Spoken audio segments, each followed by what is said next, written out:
Je salue les autres qui l'a écouté Radio LITG. Le SEUNSA, qui est donc syndicat des enseignants affilié à l'Union nationale des syndicats autonomes, yo ka joine bab depuis yon d'état. Faut dire yo la ka préparé congrès yo et ni élection au nouveau conseil syndical qui commençait depuis le 14 décembre et qui a roulé jusqu'à la fin mois janvier. Ni un créé syndiqué qui décidait présenter en liste. Yo crié liste droite devant d'avoir yo pas d'accord puis la manière les moulins qui en tête syndicat actuellement qu'a roulé. Yo kessibe yo trop molle syndicat qu'a pète force qui fait donc yo semblé parmi eux, on a trouvé des membres qui étaient dans ancienne direction de l'SNUSA, contre l'ancien secrétaire général là, Marie-Michel Toussaint, qui donc en liste, il a décidé de présenter. Seulement, secrétaire actuel là, Marlène Lecefel, apparemment, d'après l'explication, c'est maman liste doit devant nouvelle liste, Marlène Lecefel qui a cherché mettre bateau dans Oulio et pas paré pour accepter candidature liste là. On écoute sous sa précision Jocelyn Magie, il y a sous liste droite d'ouvant qui a cherché prendre direction le SEUNSA en pays Martinique. Qui est tout à fait normal. Nous avons préparé le congrès 2017 là, qui a fait en février, et l'actuel secrétaire général, voyez, tout syndiqué, information en l'air, renouvellement conseil syndical. Tout ça normal. Sauf que là, on a proposé renouvellement là, tout syndiqué amené à filer, à faire en liste, et ça nous fait, nous réunir des camarades, et nous déposer en liste, qui acceptait et qui a rempli les conditions, attestation en possession nous, qui a dit que liste noire conforme et bien déposée. Sauf que, un certain nombre de bagages nous demandaient pour assurer la régularité du vote. Nous trouvons en face de nous des camarades qui paniquaient parce qu'il y a une deuxième liste. Ça qui n'est pas nouveau pour SEUNSA, puisque précédemment, c'est ni des tendances qui fait que d'autres camarades présentaient des listes. Donc, ces camarades-là surpris, non seulement ils sont surpris, ils pètent pied, ils pètent les pédales, et ils fait tout ça qui était en pouvoir pour éliminer liste là. Donc, c'est pour ça que nous avons dit nous entrer en résistance, puisque liste noire déposée conformément au statut syndicat, il déposé au syndicat, et nous avons une attestation qui a dit qu'il conforme.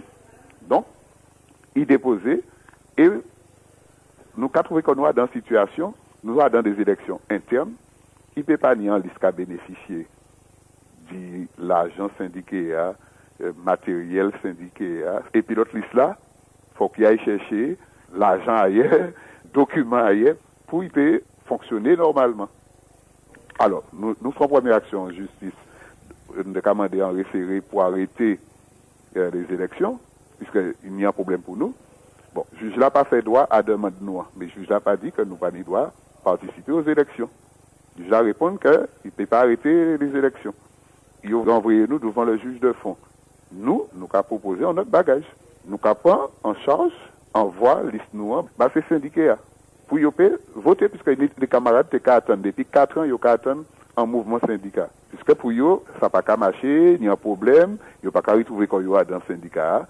Donc c'est un lot camarade qui, d'ailleurs, en partie, qui quitte nous aussi, puisqu'ils n'ont pas qu'à sentir qu'ils sont dans le syndicat. Pour le syndicat n'a pas qu'à présenter des revendications, il n'est pas présent sur le terrain, il trouve un temps de retard. C'est comme ça, ils attendent en mouvement. Et nous te disons, nous pas qu'à causer pièce clash, nous qu'à attendre le renouvellement de ce conseil syndical là, puisque c'est lui qui instance là, qui a géré le syndicat. Alors, en face de nous avons trouvé un secrétaire général qui a pris une décision. Le bureau électoral là, c'est lui, il représentant de l'ISLIA, mais aussi représentant syndicat à niveau de là. Donc, a dit non. Voilà pour être équitable entre nous tous, au point de vue distribution matérielle, au point de vue renseignement, nos besoins, de liste électorale là, et puis coordonner ces syndicats. Il n'y a pas de question que lui peut joindre et puis nous ne pouvons pas joindre. En précision, Jocelyn Magie, oui. Qui est responsable de l'organisation de l'élection? C'est ça nous demander, qu'il y a une commission, mettez en commission. Non, mais à dans le statut, qui mène ça qu'a fait normalement? À dans le statut, nous, tout syndicat peut présenter en liste. Une fois qu'il y a un liste qui est présenté, effectivement, il y a une commission électorale qui peut mettre en place. C'est ça que nous demandons, en commission électorale qui a présidé l'élection. rôle secrétaire général là toujours, nous pas qu'à contester rôle là, mais il peut pas être jugé parti. Donc c'est en commission, et puis derrière commission là, il y a une commission des conflits. Il y a une commission des conflits. Nous demandons encore la réunion de la commission des conflits. Et tout ça, nous pas dit. Alors, donc, là, concrètement, la journée jeudi, qui mène ça quand c'est vous non, comme je dis, nous, ces documents élection pas arrivé à temps. C'est-à-dire, l'islam et puis le logo, il n'y a pas vrai ces syndicats. Là, nous avons vrai ces syndicats nous-mêmes. Alors, votre là qu'a fait, il commence depuis le 14 décembre jusqu'à fin janvier. Le dépouillement, c'est, sauf de ma part, le 29 janvier. Donc, élection qu'a faite par correspondance, tout syndiqué à jour, qui paye cotisation, qui paradie, qui a voté par correspondance. Mais qui mène les autres qui peut contrôler ça? Ces problèmes-là, nous s'est soulevé. Hein? Nous demandons une externalisation des élections, puisque ça difficile de contrôler. C'est bien ça, au cas où il connaît plus moins. Tout le monde est arrivé au syndicat, c'est le secrétaire général là qui a supervisé tout. Ça pas normal. L'explication Jocelyn Magie, maman qui a sous liste d'ouvant, qui a gardé pour présenter candidat élection pour prendre direction conseil syndical, le SE-UNSA. Depuis dimanche 1er janvier, prix l'essence là aussi. C'est comme ça, prix litre l'essence samplon ni 11 centimes en plus, ta gazole là ni 19 centimes en plus.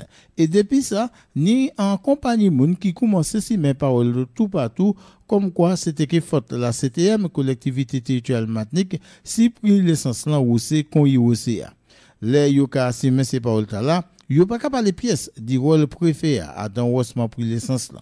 Pour bien comprendre ça qui passait, nous avons invité les autres écouter l'explication de Daniel Maricent, conseiller exécutif de la CTM, c'est lui qui est responsable, rapporter parole au journal radio et télévision pour la CTM. Bien, si vous voulez, c'est opportuniste là, il est déraillé noir, qui a profité d'une espèce d'amalgame, mis en conjoncture, qui est internationale, il faut qu'ils connaissent déjà ça, où les producteurs de pétrole décidaient de, c'est eux qui ont mené à la pétrole là, ils ont réduit la production de pétrole au niveau mondial. Ça a ni comme effet de faire monter le prix du pétrole brut.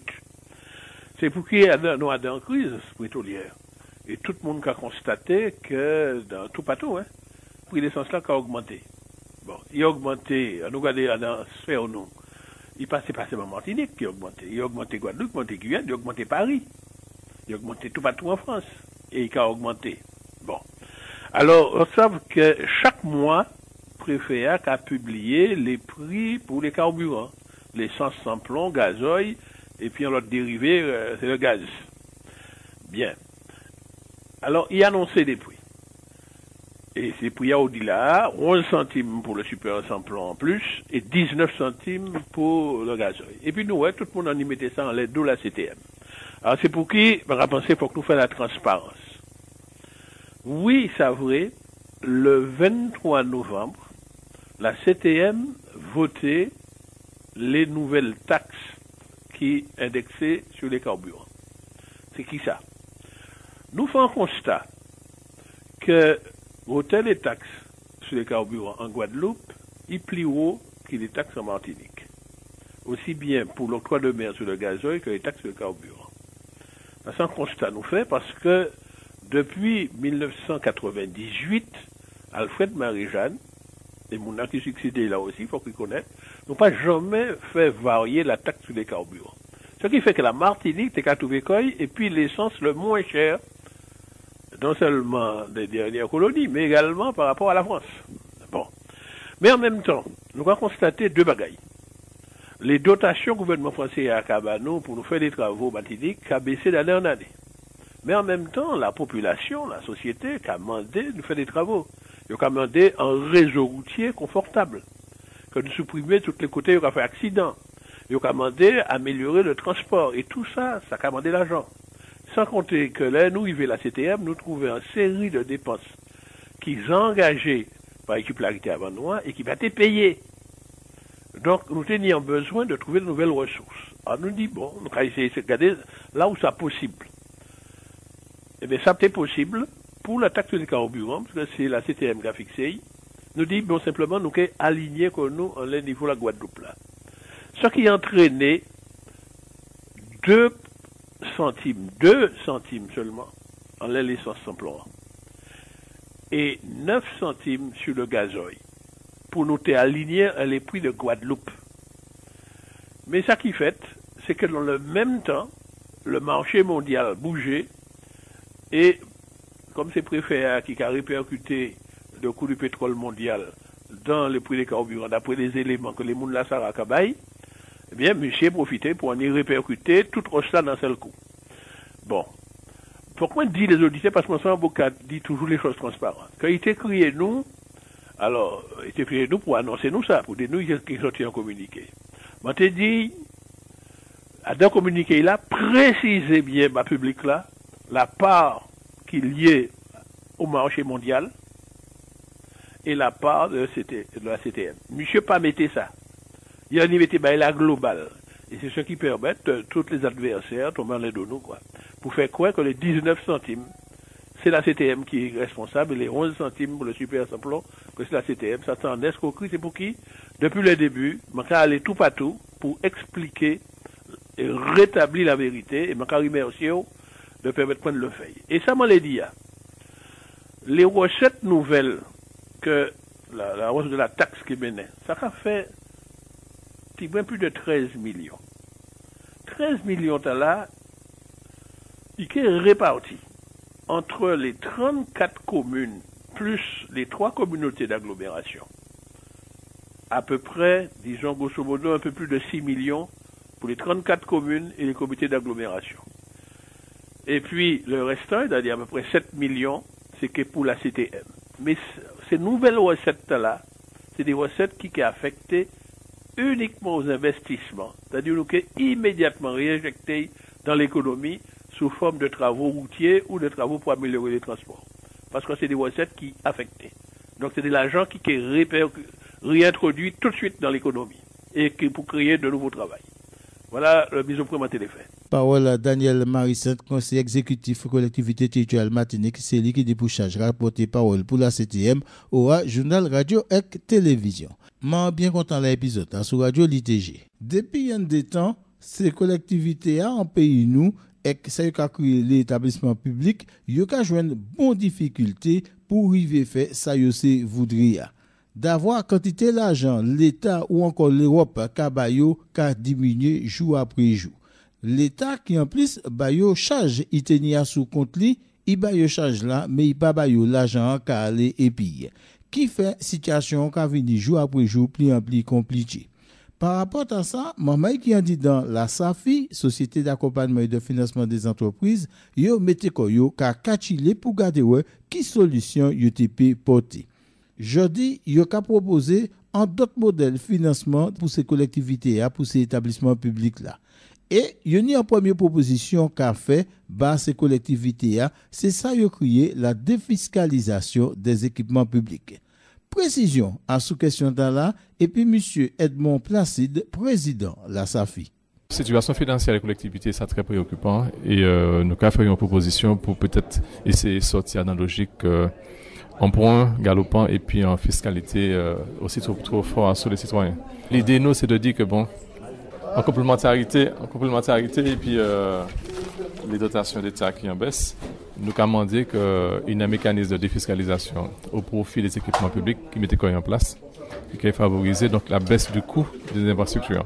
Donc comme ça, c'est là qui peut monter des montages financiers qui permettent donc de nier des investissements publics financés par des fonds privés, mais qui nient en contrepartie donc des réductions d'impôts. En fait, c'est un schéma classique de défiscalisation, mais l'idée c'est que ça appliqué aux collectivités, établissements publics, depuis en achat en machine jusqu'à rénovation de l'ancien et ainsi que bon les constructions de neuf.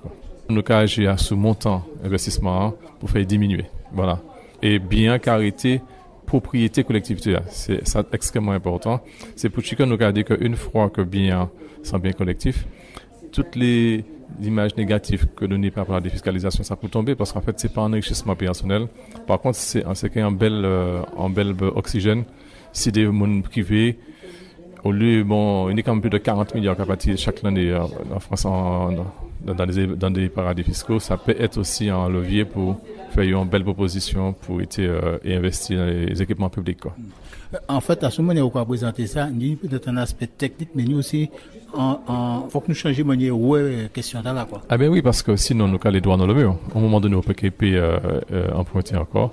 Et comme les dotations ont diminué, ça a détérioré la signature collectivité. La banque qui dit que bon, on ne peut pas prêter parce que vous êtes trop endettés. Donc, c'est un moyen pour dire aussi qu'il faut que ça vienne améliorer la structure financière collectivité. Mais ça peut être suffisant. Il faut que ça accompagne aussi d'un plan de désendettement des collectivités, notamment au niveau du social. Bon, ça semble notre volet tout aussi important parce que nous, dans le contexte de marché de l'emploi, où les collectivités qui ont embauché des cadres, alors qu'on a plus de 70% des entreprises qui n'ont pas embauché monde. Donc, très souvent, les élus qui disent que quand on remplit un rôle social, ça qui est bien caricatural, c'est plus un rôle économique que collectivité qui a joué parce que si tu n'as pas embauché les jeunes cadres, pas une entreprise matinique qui peut absorber autant de cadres. Donc, il faut que tous ces emplois-là, ils décharger de charges de cotisation parce qu'il faut que les collectivités respirent et retrouver en fait un marge de manœuvre financière. Alors, l'intention là, justement, démarche là au café là, c'est pour sensibiliser eux? Oui, sensibiliser les élus. Et puis nous avons dit que ça, à présent que nous sortons proposition, c'est à eux, nous là, c'était de prendre la balle au bon, de prendre le leadership là et de prendre proposition pour nous payer au niveau local pour en fois, nous avons dit ça comme ça, faire une proposition qui a sorti du territoire quoi. Voilà quoi. L'explication Edmond Placide, président de la SAFI, Société d'accompagnement et de financement des entreprises. C'était Michel Nédan de Radio AC Plurandulité depuis Fort-France Martinique pour Radio LTG.